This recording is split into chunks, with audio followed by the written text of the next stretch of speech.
le atribuiré a que es la primera vez que van a tener un contacto directo ya como curso con la traumatología, ¿cierto? Entonces la traumatología es parte de la medicina, es una especialidad de la medicina que tiene particularidades, quizás un poco diferente a la medicina tradicional. Hay mucha actividad en cuanto a una revisión para poder entender bien la traumatología. Se aplica mucho biomecánica, se trabaja mucho con conceptos de histología, con conceptos de reparación de tejidos, con elementos de la física, como alineamientos, distracciones, correcciones de tejidos óseos, que se aplica mucho en la reparación de los tejidos. Aparte de eso, también hay enfermedades que afectan huesos, articulaciones y músculos, como infecciones, procesos tumorales y cualquier injuria que pueda agraviar el hueso. La traumatología tiene que estar preparado para solucionar los problemas que se presentan en el aparato musculoesquelético. Entonces, lo que vamos a hacer a manera de introducción es un concepto general de cómo es la traumatología y algunos conceptos básicos. También son conceptos que se revisan para procesos que se ven en toda la medicina en general. Pasamos. Ortopedia y traumatología en algunos lugares, en algunos países, la traumatología en su conjunto lo conocen solamente como traumatología. En otros países denominan en el aspecto general de lo que es la patología del aparato musculoesquelético como ortopedia. Acá en el país todavía tenemos los conceptos por separado, ¿no?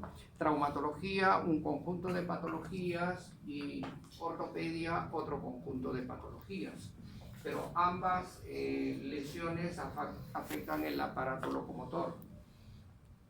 Incluye columna vertebral, pelvis. Entonces vamos a avanzar.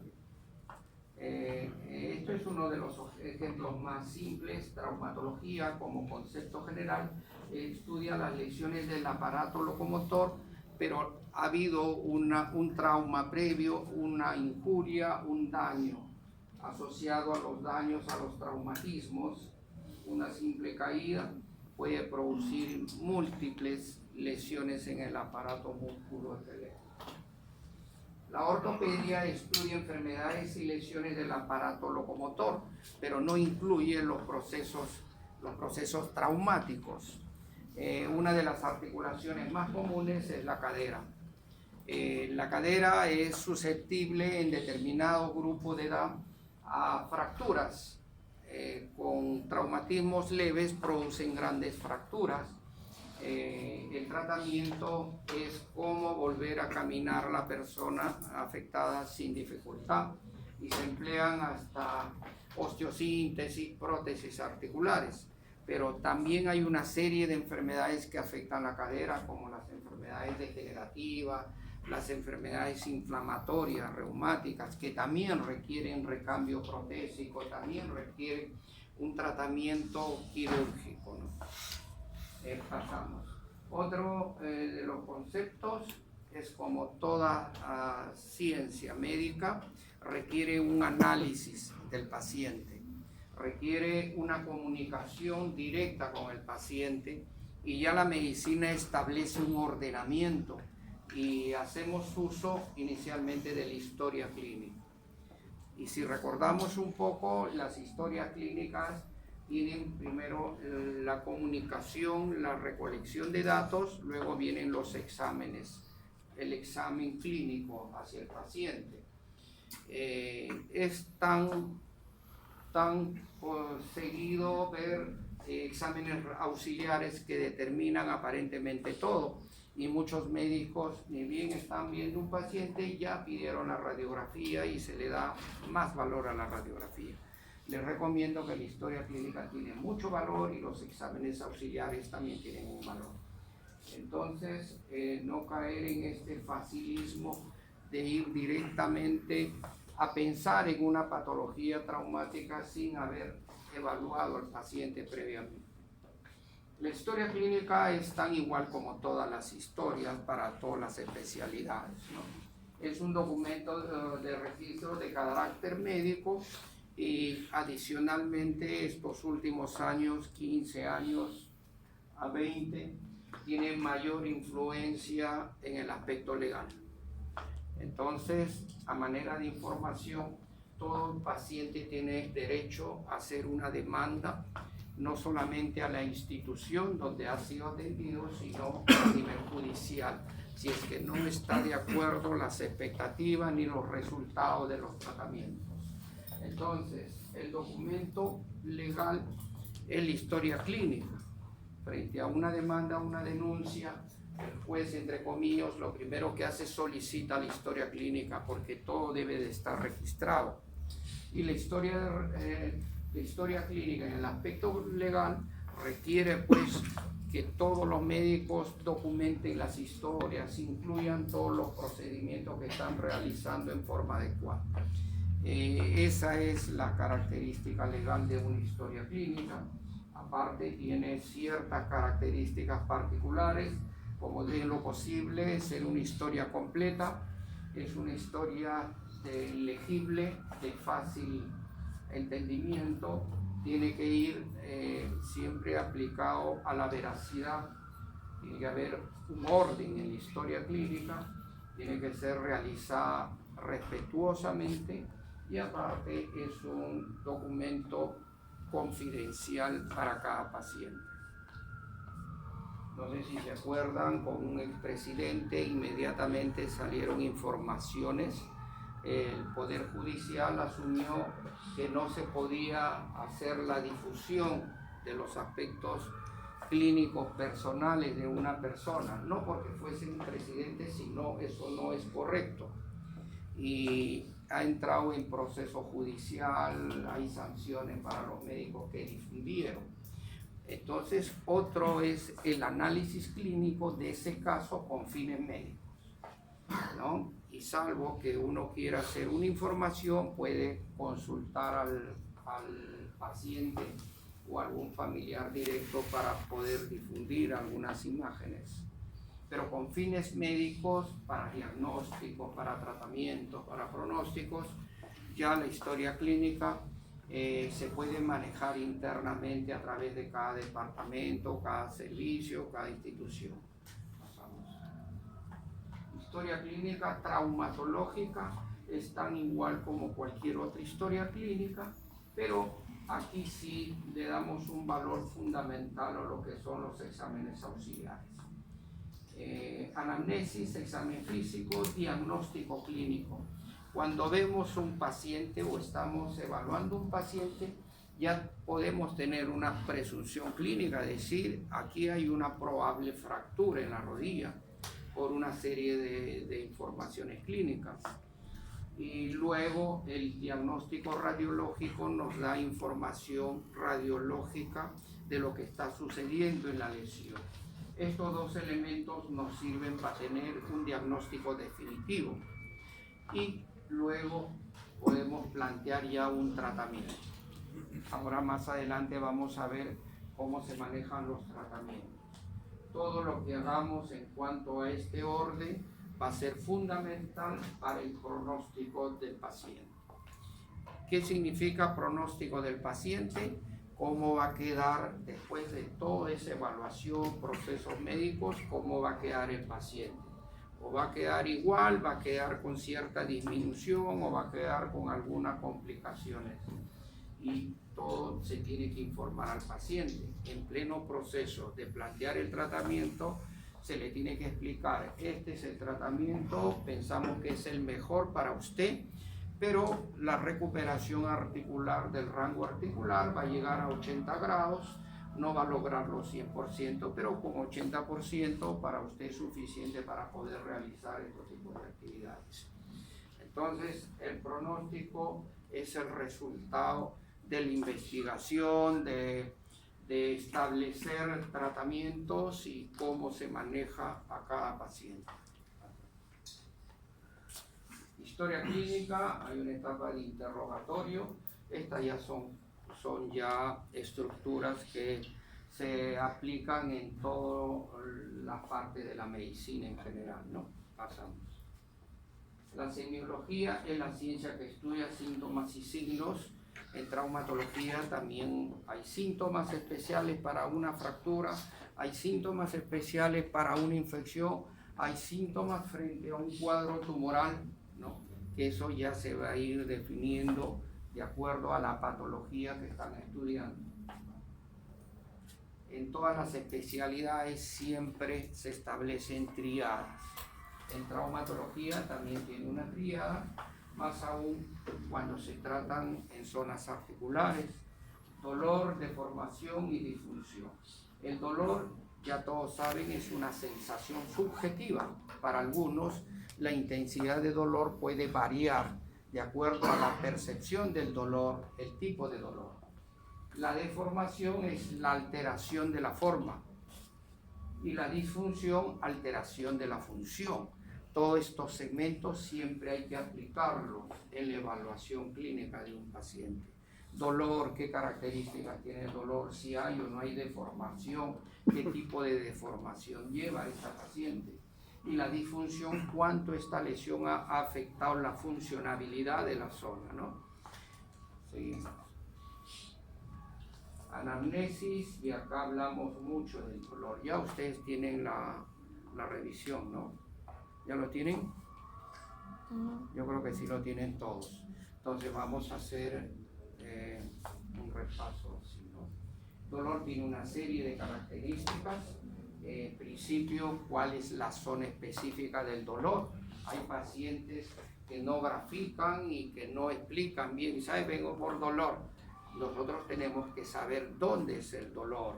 Si le dice, me duele la pierna, y muchos de ellos se señalan el muslo, pero señale usted dónde le duele.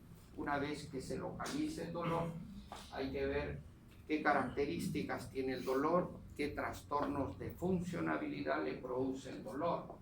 Y si hubiera deformidad, si o sea dolor, ya me hace pensar algo mucho más serio. Y si hay un antecedente traumático, yo diría, acá está sucediendo algo.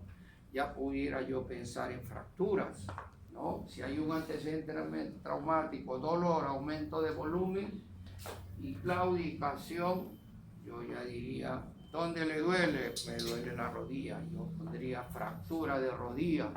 Quiero confirmar el diagnóstico, me voy a los exámenes auxiliares. ¿Qué es un examen auxiliar? Es algo que auxilia al diagnóstico. ¿Me entienden? Yo como parto en el análisis de la evaluación clínica para recién irme a la radiología. O sea, ya tengo una idea de lo que puede hacer.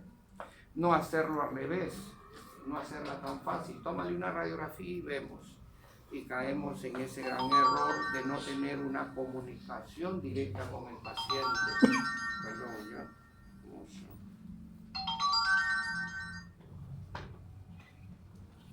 Pasamos. La anamnesis, traumatismos. Estamos viendo todo lo que se refiere a traumatismos. Puede ser directo o indirecto. Nosotros tenemos que ir cuál es la molestia principal y como habíamos mencionado, ¿no?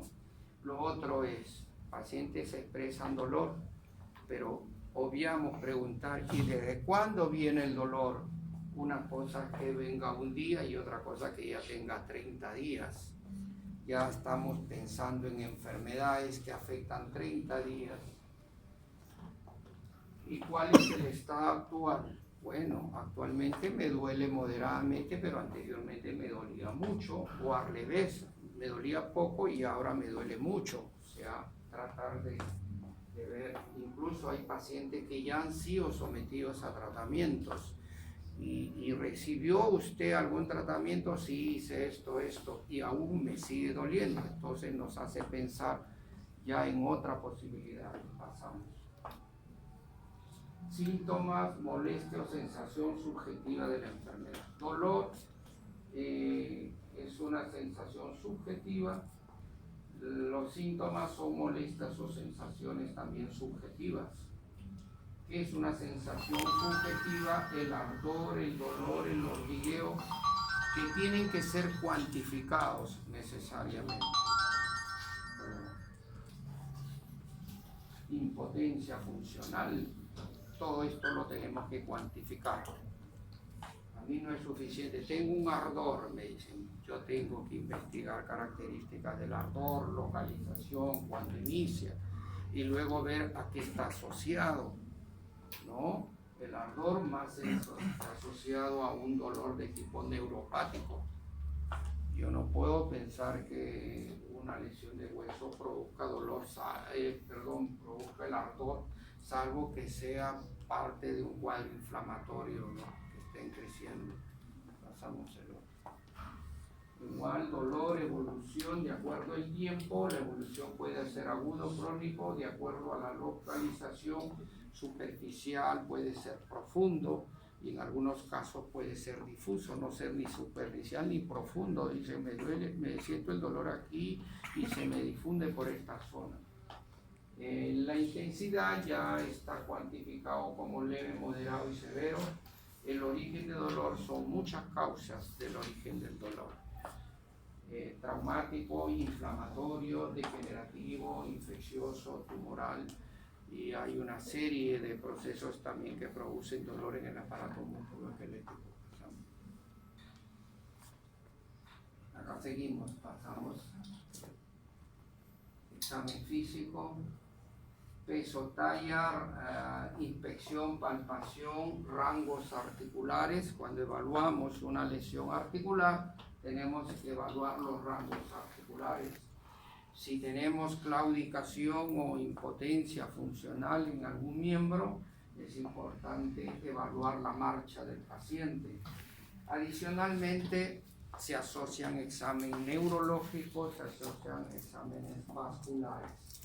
Cuando sentimos que hay una patología asociada a una lesión previa, ¿no? Inspección, palpación, movilidad articular, pasamos eso. Pasamos un favor. La inspección es la evaluación del paciente. Interviene mucho desde la actitud y la postura del paciente. Hay simplemente muchachos jóvenes, 16, 17, 18 años, vienen con una posición ya, con una actitud, y aún sin haber conversado, ya tenemos una idea de una fractura de clavícula. Con decir, ¿qué le pasó? Se cayó, se golpeó el brazo. Yo inmediatamente ya estoy pensando en una fractura de clavícula. Esto significa que la actitud de la persona muchas veces ya nos va delineando qué patología puede haber.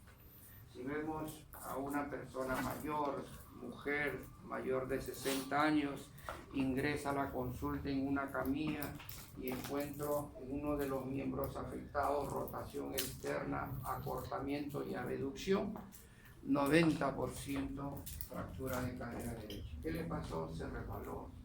Suficiente que se haya resbalado. Entonces la actitud también es importante para determinar las patologías. Estos ya son algunas alteraciones que se presentan después de una enfermedad traumática, una enfermedad inflamatoria, que se asocia en la zona afectada para poder definir frente a qué situación estamos. Podríamos pensar en una fractura si es que no ha habido algún antecedente traumático en un joven de 30 años y la rodilla aumenta de volumen, con rubor, calor, malestar, fiebre. Podríamos pensar en una fractura, más estamos pensando a una infección, ¿no? Ya nos va llevando a una infección. Pasamos. Acá el examen comparativo, muchas veces la evaluación, si es que no tenemos la práctica, es mejor evaluar los dos miembros para ver cuál es la zona normal y cuál es la zona afectada. ¿Qué les parece esto? Algo en especial que nos llame la atención.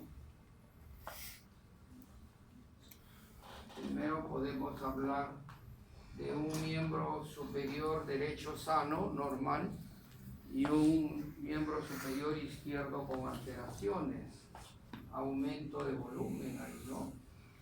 Y aparte de eso, si este es el codo, a la zona de la diáfisis del húmero hay una angulación que no es normal. Otra de las cosas, este paciente no ha tenido un antecedente traumático, pero sí, en ese momento, pero sí lo tuvo hace un año, un traumatismo severo en el húmero. Ahora lo otro, se ve al paciente en una tranquilidad, ¿no? Hay una fase de tranquilidad. Vemos un antebrazo, mientras que el lado derecho se ve hipertrófico, con buen tono, con buena masa muscular, miren, y miren en el lado izquierdo atrófico, como si ese brazo no lo usaba. Diagnóstico, esta es una enfermedad de la fractura que se llama pseudoartrosis. Una pseudoartrosis del húmero diaficiario, y eso le permite, es producto de una fractura anterior no tratada adecuadamente. Y al no tratar adecuadamente, ese brazo no ha tenido mayor actividad, y eso justifica la hipotrofia. Pero la pseudoartrosis es una enfermedad de la fractura. No solamente hay fracturas y consolidación, sino también hay fracturas y enfermedades de la fractura. Pero miren, seguro que lo van a revisar en teoría, en la práctica, la pseudoartrosis. La inspección también nos sirve para determinar pues, lesiones superficiales en la zona de la lesión, ¿no? Y ya nos puede inducir qué es lo que ha pasado, qué es lo que está dañado. Pasando. Zonas equimóticas.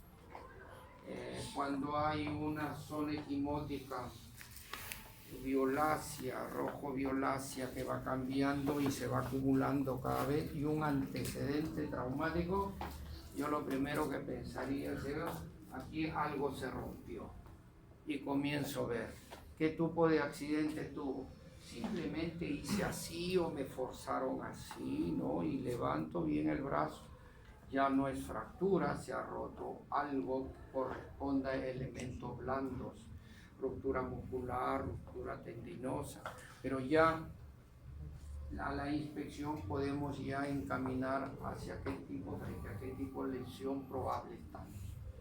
Vamos. Inspección también. Pasamos. Miren, una zona, una laceración, ¿no? Entonces este es un traumatismo con fricción, que puede ser producto o puede originar una fractura, sí puede originar una fractura o una luxación acromioclavicular, ¿no? Inmediatamente ahí voy a la radiografía. Pasamos aquí también a la inspección, miren. ¿Cuál es el miembro sano, el derecho o el izquierdo? Sano el izquierdo, ¿no? Vemos una gran deformación en la zona del hombro. ¿Quién forma la zona del hombro? La articulación glenohumeral. ¿Qué lesiones pueden producirse en la articulación glenohumeral a través de un traumatismo? Dependiendo la característica del traumatismo, puede haber una contusión, puede haber un esguince, puede haber una luxación, puede haber una luxofractura o puede haber una fractura.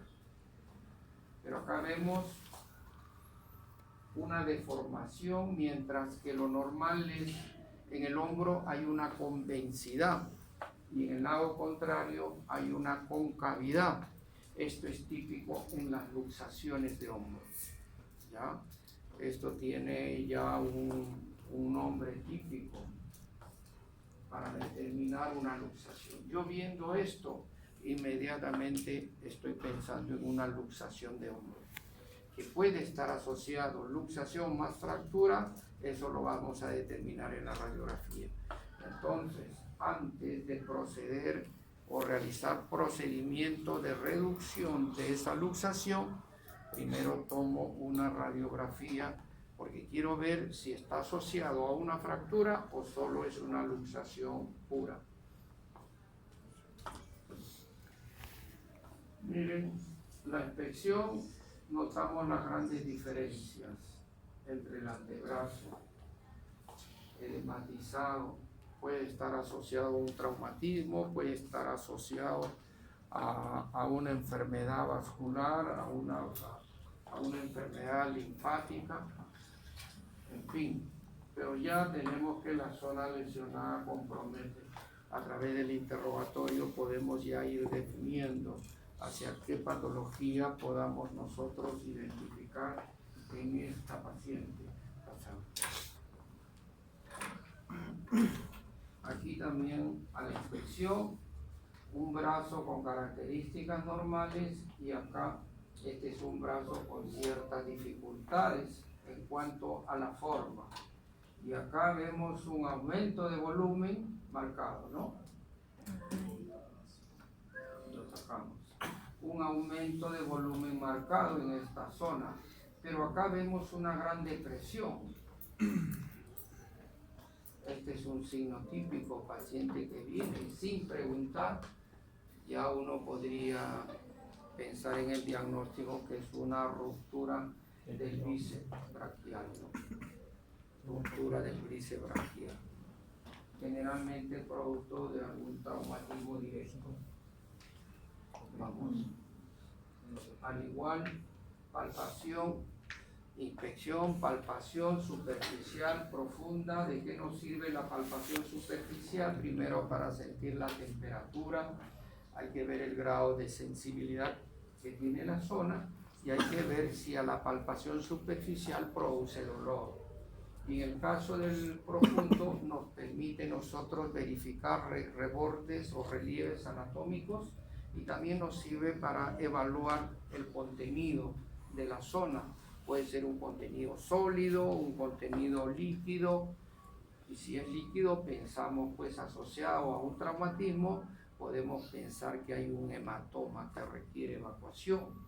En el caso de ser sólido en forma definida, hasta podemos pensar en procesos tumorales, ¿no? Y luego vienen ya los exámenes correspondientes. Cómo nos sirve la palpación superficial y cómo utilizamos la palpación profunda para el diagnóstico. Pasamos. Estas son, en algunos casos, la palpación se puede hacer en forma comparativa. Es decir, hay algo que me llama la atención, yo evalúo la parte normal, ¿no? Cómo es la tensión, cómo es la resistencia de la zona normal y luego paso a evaluar cómo es la tensión, la resistencia en la zona que queremos evaluar. Pasamos.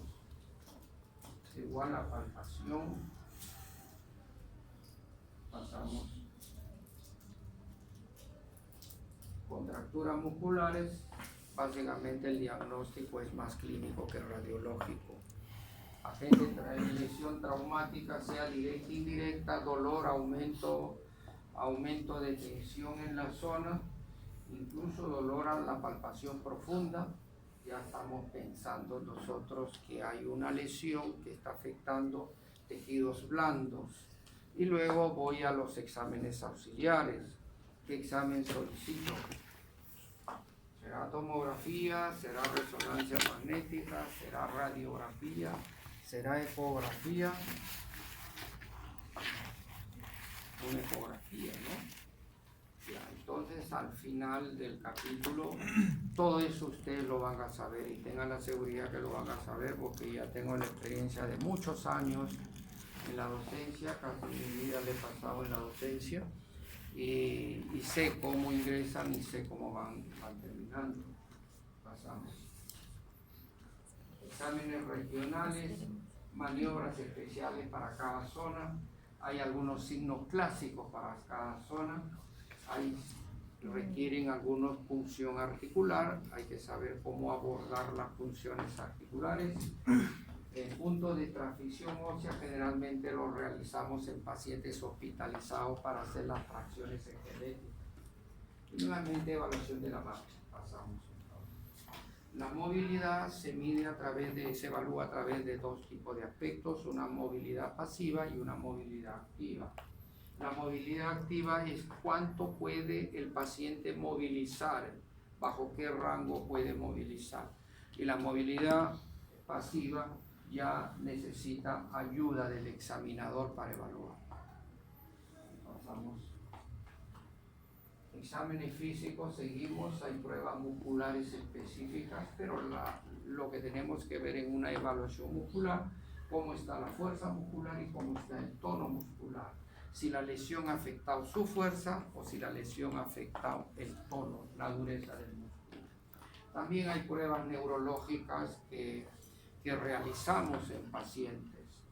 Y esto es para medir actividad motora, la actividad sensitiva, ya sea superficial o ya sea profunda, a través de una lesión, el paciente refiere que pierde sensibilidad, o a través de un trauma directo con elementos punzantes, el paciente no tiene movilidad motora. Inmediatamente tendríamos que pensar que se ha afectado el nervio que irriga en la zona. En consecuencia, también se ha dañado el nervio de la zona. Luego haremos las interconsultas respectivas, ya sea el neurólogo, ya sea el vascular, si es necesario. Pasamos. Esta es una fractura. También hay exámenes neurológicos detrás de una fractura. Y una de las fracturas que muchas veces viene acompañado por lesión del nervio son las fracturas de diáfisis humeral, porque justo en esa zona pegada al hueso está bordeando el nervio radial y que produce una parálisis en gota. Por ejemplo, este paciente con esta fractura, más que la fractura, tiene la lesión nerviosa. Se puede reparar la fractura, la lesión nerviosa muchas veces demora más en reparar. Pasamos. Bueno, hemos más o menos planteado cómo evaluar clínicamente un paciente traumatológico. Ya cuando hayamos evaluado, debemos de tener por lo menos una presunción diagnóstica. Evalúa el paciente y qué es lo que tiene. Primero se empezará a evaluar si hay o no hay fractura, si eso no es una contusión y de qué grado, eso no es un esguince y qué características tiene el esguince. Pero luego al lado necesariamente tenemos que contar con un examen auxiliar. Y dentro de todo el conjunto de exámenes auxiliares que ofrece la medicina, el que está más asociado son los estudios radiológicos. ¿Qué cosas son estudios radiológicos? Son estudios en imágenes. Para eso hay que conocer los estudios radiológicos que están más relacionados con la traumatología, qué características tiene, qué aporte nos puede brindar y en qué caso solicitar. Y más aún, si pedimos estudios radiológicos, algunos requieren incidencias. Quiero una oblicua de esto, quiero una axial de esto, quiero una perpendicular de esto, quiero un corte coronal de esto. Ya poco a poco se le va a ir complicando, me parece. Bueno, las radiografías inicialmente son las radiografías simples por imagen, y las incidencias basta que solicitemos radiografías, el tecnólogo quien realiza el estudio ya está pensando en una frontal y en una lateral. ¿Ya? Generalmente se aplica en huesos, articulaciones frontal y lateral. Pero si yo quiero algo más, como ver una ruptura del ligamento medial o lateral, ya yo hago con maniobra, examen de rodilla con maniobra de bostezo. Entonces se le hace una maniobra y se toma la radiografía. Esa es una radiografía funcional. Al igual, en las patologías de columna cervical, muchas veces no es suficiente la frontal y lateral. Necesita una radiografía cervical funcional, que son en hiperextensión y en rotaciones, ¿no? Varían las incidencia. Y hay radiografías posicionales cuando uno quiere adicionalmente solicitar alguna otra incidencia que no comprenda la frontal y la lateral solamente. Un estudio mucho más específico y profundo que da cierto apoyo a las lesiones óseas es la tomografía. Y las tomografías axial computarizadas pueden ser por sustracción o pueden ser por reconstrucción. ¿Qué significa sustracción? Si yo quiero estudiar una pelvis, pero por delante hay otro elemento óseo, la tomografía puede eliminar lo que está delante e ir directamente a lo que uno quiere estudiar. Eso sería por sustracción, lo elimino.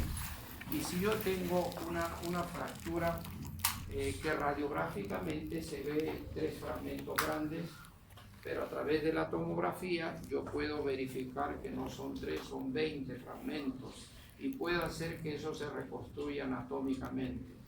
Eso es por reconstrucción.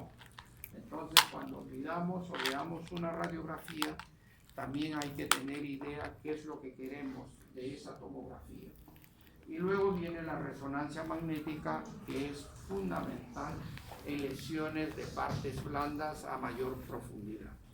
Claro que hay algunas lesiones que es suficiente una ecografía, porque no podemos pedir resonancias a todas las lesiones blandas.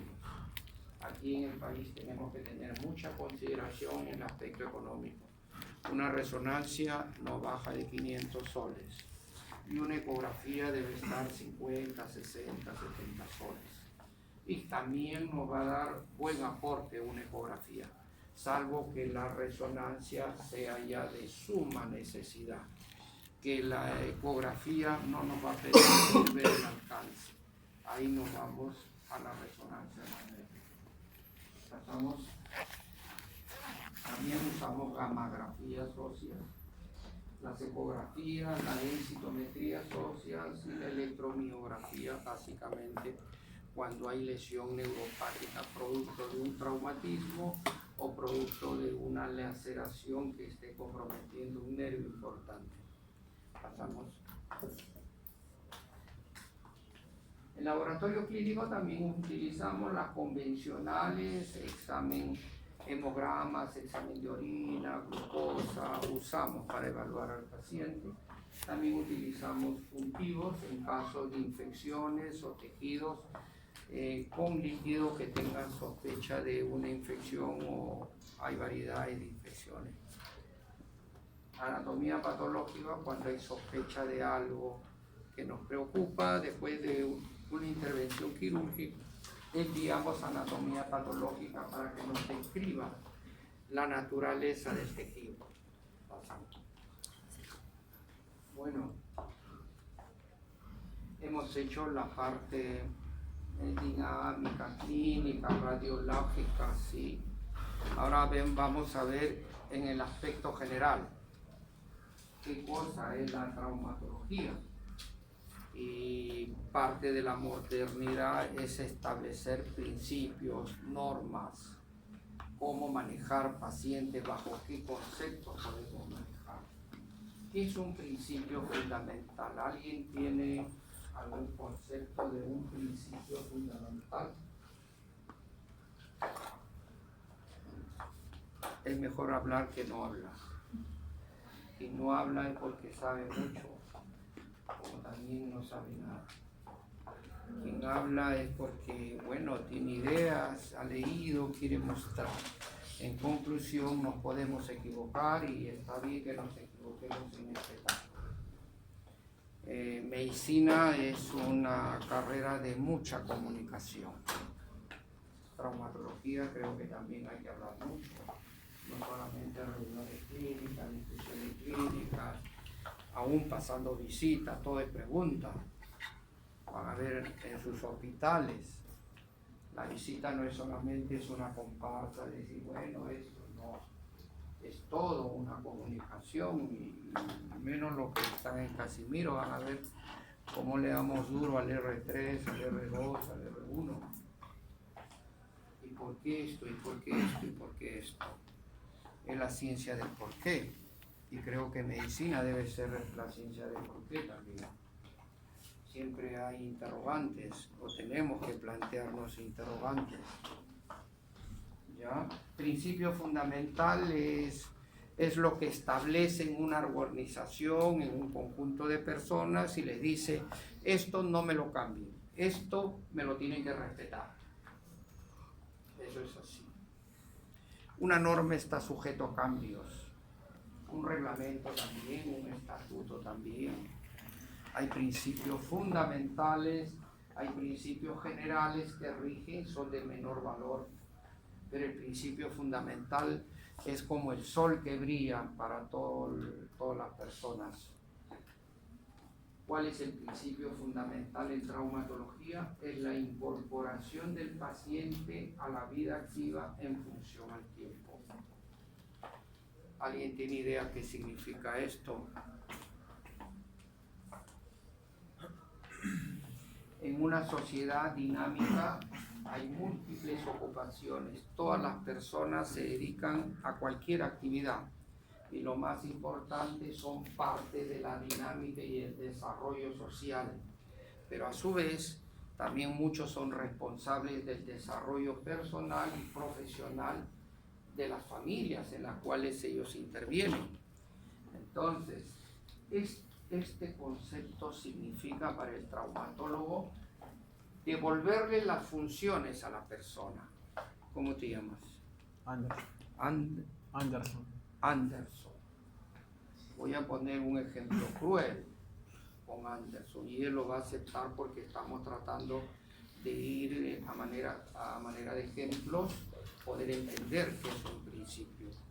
Anderson pues estudia en la Ricardo Palma, está llevando traumatología y Dios no quiera sufre un accidente y una fractura de la pierna. Entonces, el principio fundamental de la traumatología es hacer que Anderson vuelva a seguir estudiando y a perder menos tiempo, en el tiempo más corto, incorporar a su actividad, incorporar a lo que él estuvo haciendo antes del accidente.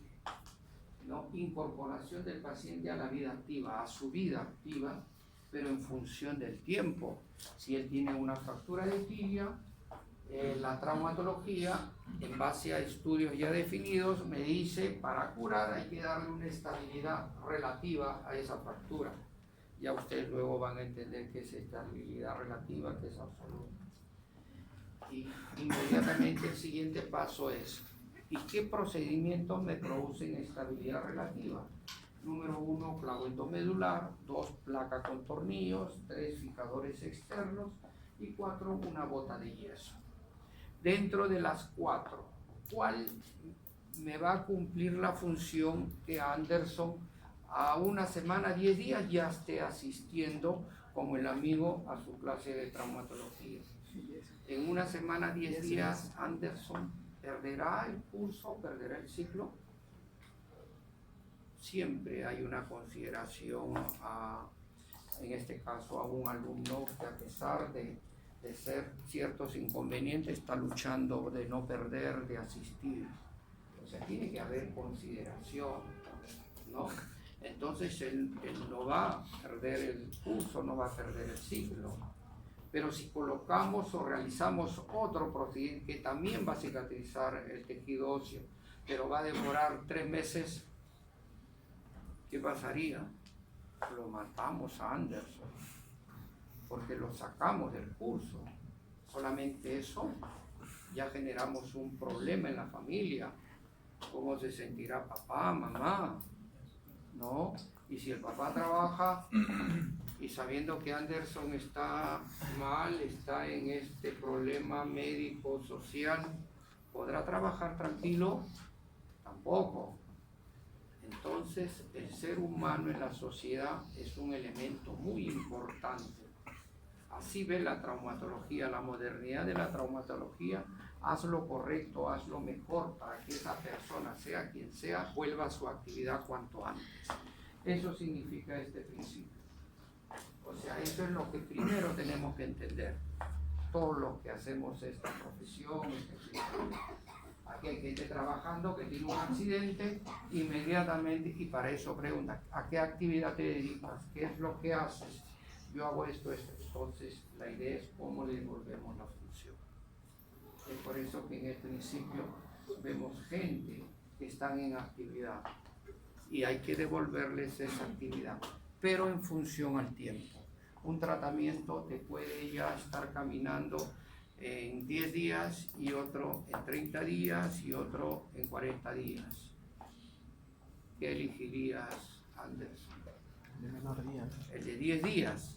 Eso tenemos que saber elegir nosotros quienes hacemos esta especialidad. Pasámoslo. Hay protocolos. ¿Qué son protocolos? Son ordenamientos, son metodologías que le dan un orden de precisión para solucionar cualquier problema en la medicina. En este caso hay protocolos trauma óseo. ¿Cómo se maneja a un paciente que tiene un trauma y ha afectado el tejido óseo? Aquí empezamos traumatismo, inmediatamente diagnóstico clínico y diagnóstico radiológico, como habíamos ya mencionado algo. Una vez que tengamos los dos, hacemos un diagnóstico definitivo. Ya tengo el diagnóstico definitivo. ¿Para qué me sirve tener un diagnóstico definitivo? Porque el diagnóstico muchas veces al paciente no le interesa. El paciente viene por eso. Quiero resultados, quiero regresar cuanto antes a mi trabajo. A mí no me hable de diagnósticos. ¿Para qué nos sirve? Pero para nosotros sí. ¿Para qué nos sirve? Para planificar el tratamiento. El diagnóstico definitivo sirve para la planificación del tratamiento. Y en el caso de traumas que producen fracturas en el tejido óseo, yo lo primero que pienso, estabilizo la fractura, porque hay un principio, no fundamental, hay un principio en las fracturas, estabiliza la fractura para que entre en su proceso de regeneración o cicatrización. Y este concepto es quizás el mismo concepto que se ha aplicado desde épocas, pues desde los incas y yo qué sé, pero es importante, estabiliza la fractura y darle una buena estabilidad para que inicie la rehabilitación precoz. Si Anderson tiene la fractura, inmediatamente una placa con tornillos se estabilizó la fractura y al 5.º día ya está movilizando con su muleta. Un pie más la muleta puede ir y venir y ya está participando. Eso se llama rehabilitación precoz. Mientras hemos realizado todo esto, tengan la seguridad que el resultado funcional va a ser bueno. Esto es consecuencia de todo esto. Rehabilitación es consecuencia de una buena estabilidad. Una buena estabilidad es consecuencia de un plan de tratamiento adecuado. Yo no pudiera hacer un plan de tratamiento adecuado sin haber hecho un diagnóstico clínico radiológico. Si no, no sabría qué cosa voy a hacer. Pero miren la secuencia. Vamos, pasamos. Tratamientos en traumatología y se ha tratado de hacer los esquemas más simples. Claro que para residentes ya es otro lenguaje. No queremos que aprenda mucho que la placa, que el tornillo, que la tracción, que la distracción. Se hablará a manera de concepto general, pero más me interesa que tengan estos conceptos. Tratamiento en traumatología, la ciencia solamente ofrece dos tipos de tratamiento. O es incruento o es cruento. ¿Qué significa cruento? Significa el paciente necesita un tratamiento quirúrgico para solucionar su problema. O el paciente no necesita un tratamiento, necesita estos procedimientos que no son quirúrgicos para solucionar su problema.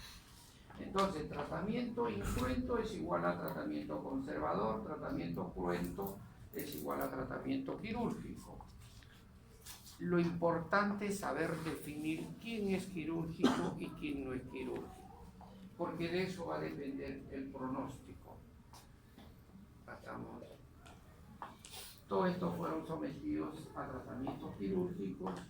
Este parecida a la imagen que vimos, no hay la convexidad anatómica normal, más bien hay una concavidad. Es de la radiografía, una luxación anterior de hombro, da esta imagen.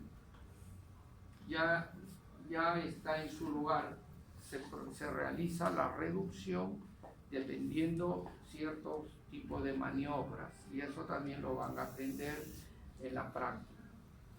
Y todo esto son intervenciones quirúrgicas. Pasamos.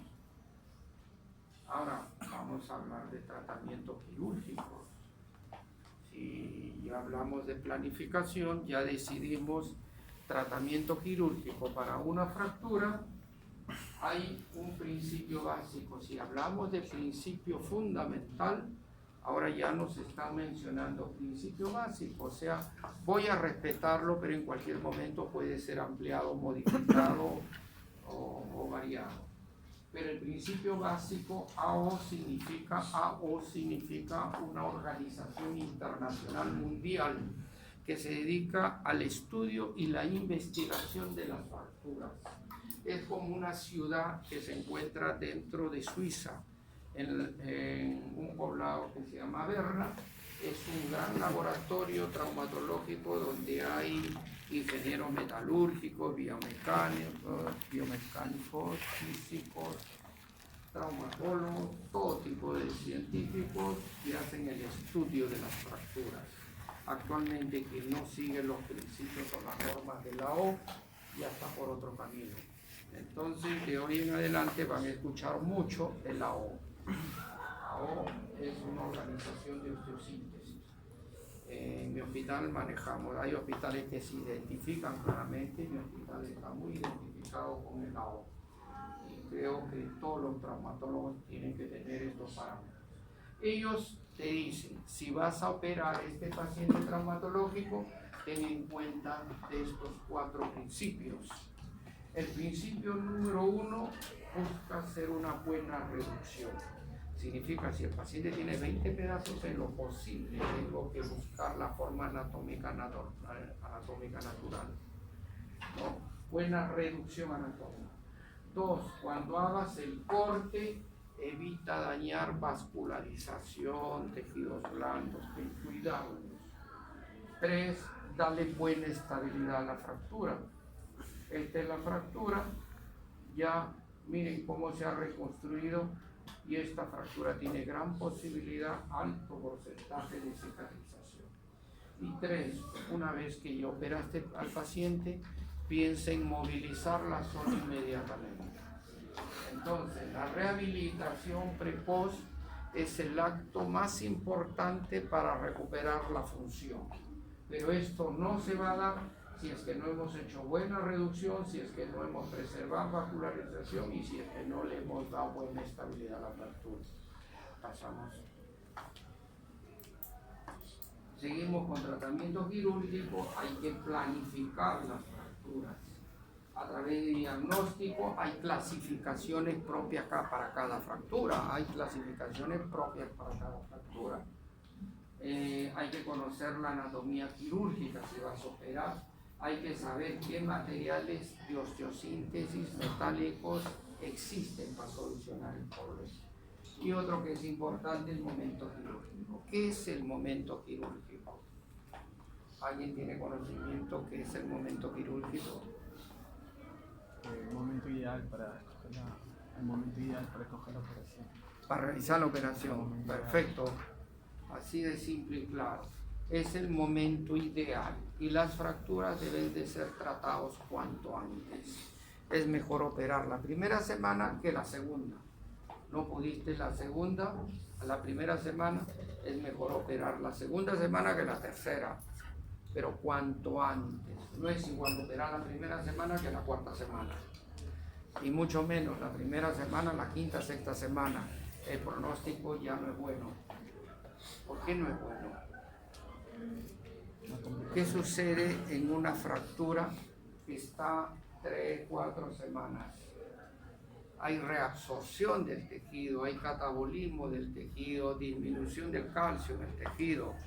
Los tejidos blandos que van a la retracción. se alteran los bordes.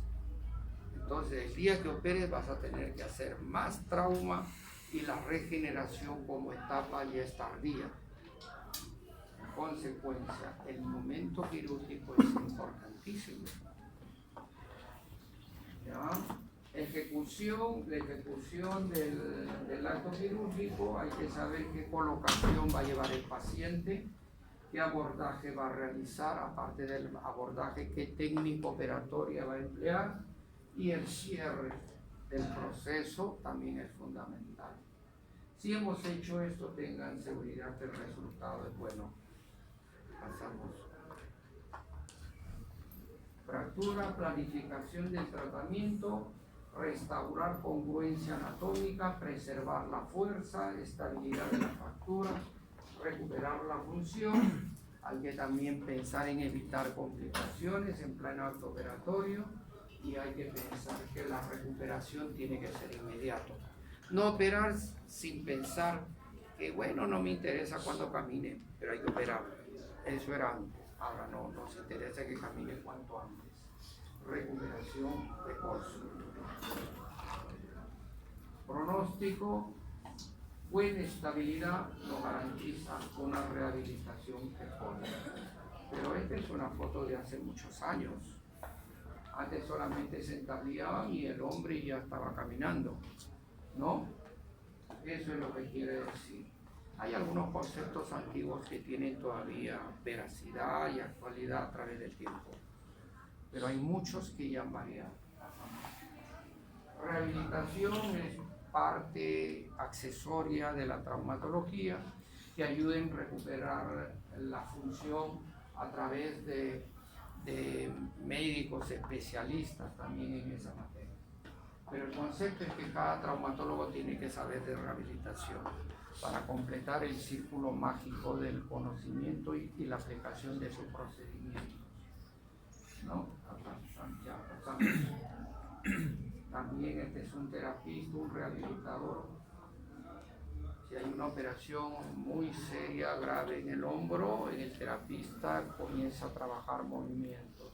Pasamos. También hay otras patologías que no necesariamente son producto de un traumatismo, como las patologías degenerativas, patologías inflamatorias, patologías metabólicas, infecciosas, tumorales.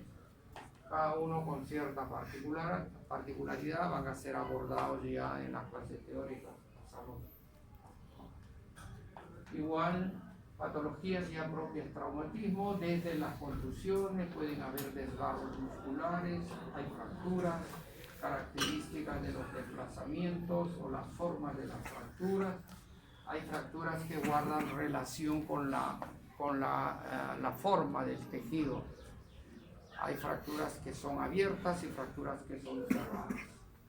Y estas fracturas de acuerdo a las características propias de los trazos. Pasamos.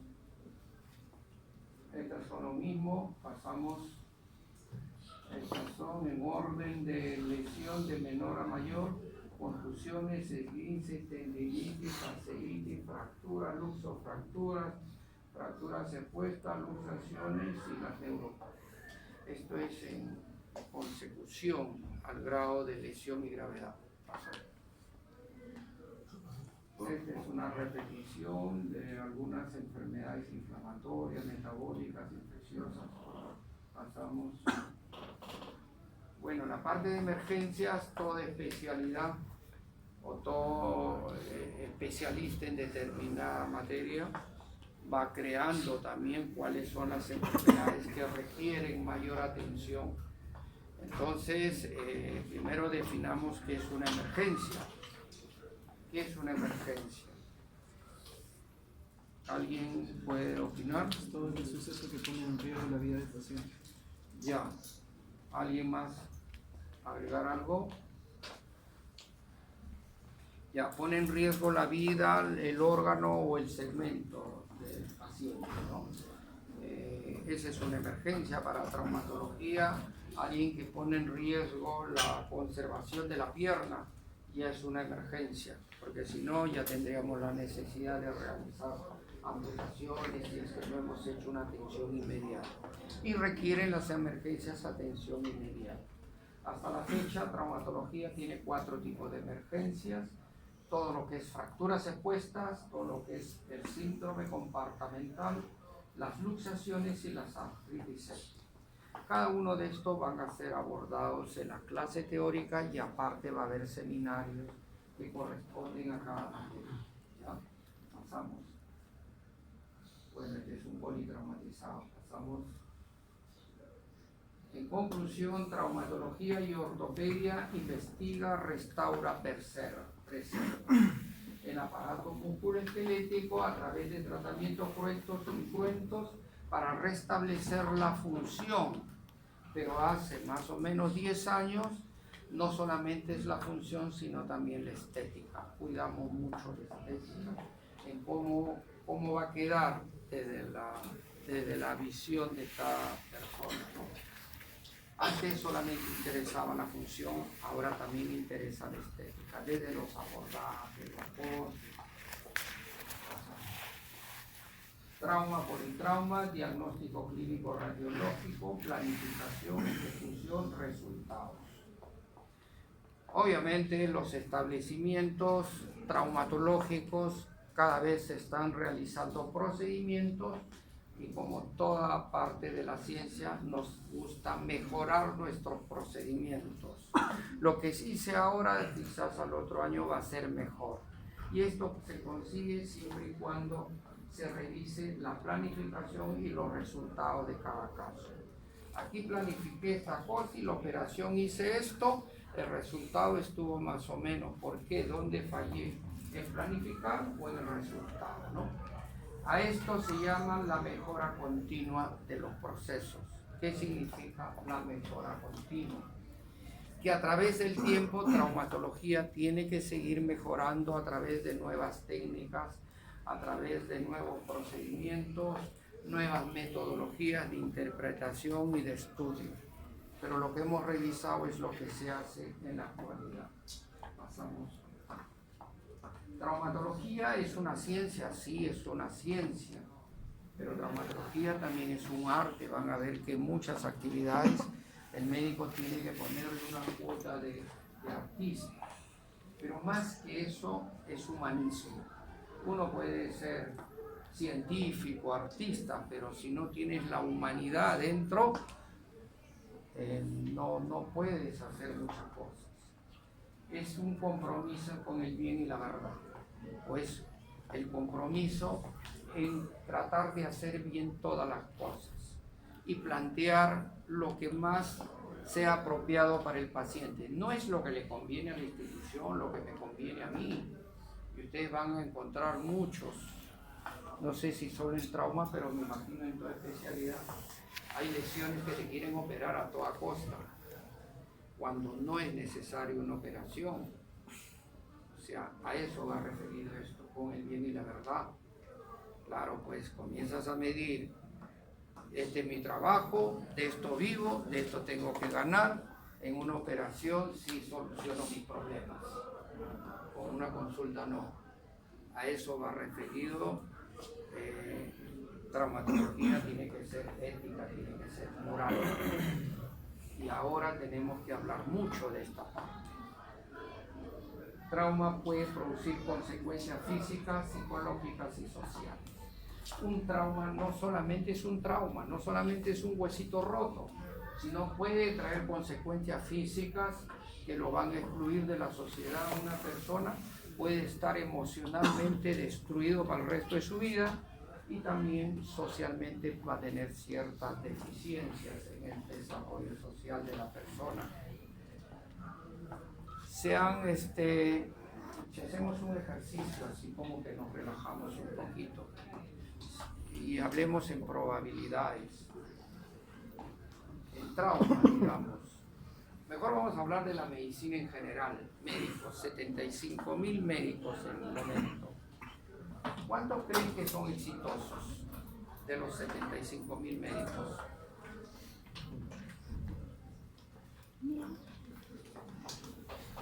Estamos hablando con la verdad, estamos pidiendo el bien de la sociedad, de las personas y tocar temas de verdad, ¿cuánto creen que son los médicos exitosos? ¿Y qué es ser exitoso? El médico que alcanzó el bien común, el médico que alcanzó la tranquilidad social, familiar, el médico que no tiene problemas jurídicos, no tiene problemas económicos, más o menos englobado a eso. ¿Alguien tiene una idea? Anderson, tú que lanza un número de exitosos, un porcentaje. No, del 75.000 médicos que son actualmente. No, colegios médicos, ¿cuántos graduados hay actualmente? Creo que son 75.000. ¿Cuántos creen que son exitosos? ¿50%? Tercera, ¿por cuánto? 35%. Otro. 10%. Alguien, a ver, ejercicio. 10%. 10%. Alguien. Un 2 ahora. Despertarnos, ¿ah? Entonces, no hay nada, solamente quiero su apreciación de ustedes de la carrera en la vida profesional, sea institucional, sea en la vida privada, para que tengan una idea. Uno por ejemplo. ¿Cuánto? ¿Usted?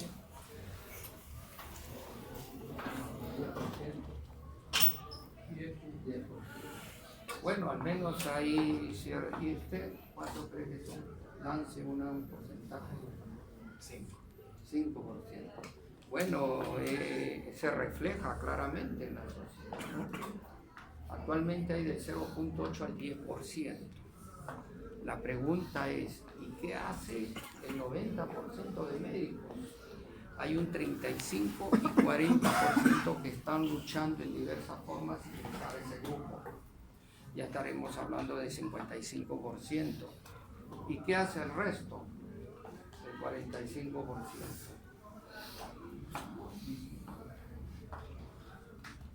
Están en las calles engañando a la gente, una serie de cosas. ¿Por qué llevo yo esto? ¿Por qué llevo yo esto a la conversación de hoy día?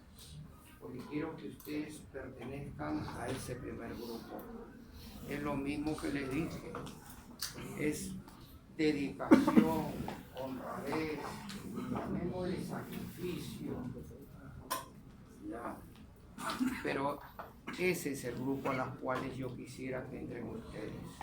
Sí, hay que leer mucho, hay que leer medicina. Quien entró a medicina y quien no lee se perdió. No es cuestión de operar y operar, a veces no saben ni lo que operan. ¿Ya? Entonces, dense una idea del panorama. Queremos compromiso con el bien y la verdad. Quizás, ya para terminar, tratamos pacientes no radiografías. Es un médico que está sentado en la oficina y se ha llenado de todos los elementos para estudiar las radiografías que le vienen, pero nunca ve los pacientes. No tratemos de hacer esto, no busquemos el facilismo. Cada caso vayamos con el paciente, revisemos al paciente, conversemos con el paciente. Démosle esperanza al paciente y que crea que hay alguien que está preocupado por su salud. O sea, tratemos pacientes, no tratemos radiografías. Pasamos. Medicina basada en evidencias es lo último que mandó la OMS, que es una organización que siempre manda conceptos a nivel mundial para ver las conductas de las personas, pero para nosotros nuestra medicina tiene que ser basada en los pacientes. Creo que ya hemos terminado. Gracias.